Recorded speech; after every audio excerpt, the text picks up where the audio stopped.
Hello everybody, Dylan Pines with Musician on a Mission here, and today I've got a little gear review for you.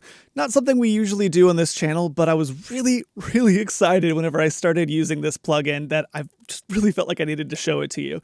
So this is a new plugin by Slate Digital. It's called Fresh Air, okay? And right now, it's actually free. So what it is, it's a little bit difficult to explain. Even I haven't been able to figure it out. It's kind of an EQ, it's kind of a parallel compressor, it's kind of a saturator, it's kind of an exciter. But really what it is focusing on is making dark tracks, dull tracks, giving them life again. Making some brightness, making some presence, creating some sparkle. It's basically adding new life to your upper mids and your highs. So I've actually got an example mix right here that I've been working on, and I've got a few different instances of Fresh Air, and I want to show you just a quick before and after, and specifically listen to the vocals and the acoustic guitars and the toms. Did you get that text? Are you out of range? The stars align.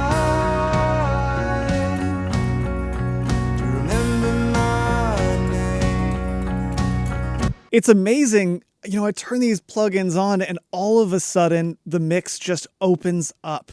I get life in the vocals, I get life in the acoustic guitars, my drums get just a little bit more presence and intensity. Honestly, it's so good considering that it's only two knobs. It's just these two knobs. It's so simple. So because it's so simple, I don't have much in the way of a tutorial for you, but let me at least walk you through how I use it. So I'm going to go over here and I'm going to grab this plugin. And what I always do is I'm going to link it first. And that basically just means that whenever I move one knob, the other knob moves as well. I find that whenever you have both of these knobs pretty close to each other, it tends to sound the best, tends to sound the most natural. Oftentimes I'll go in here and I'll still tweak a little bit, but I'll usually start with it linked. I'm just going to solo out the vocals. I'm going to hit play.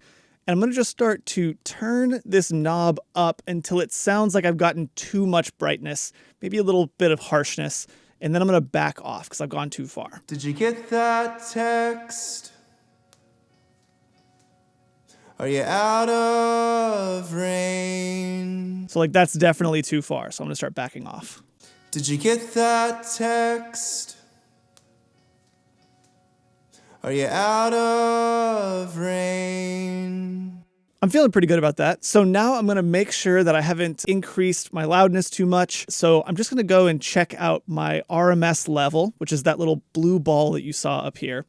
I'm going to check it out what it looked like before, where it was peaking at, and then I'm going to check out where it's at after. And if I need to decrease my volume at all, I've got a little handy trim down here. Did you get that text? So it's kind of peaking at around -24. Did you get that text? Yeah, I mean, it looked like it was actually peaking at about the same area, so I think we're good to go. So now I'm going to unsolo this, and let's listen to it in context of the mix. I'll do a quick before and after. Did you get that text? Are you out of range?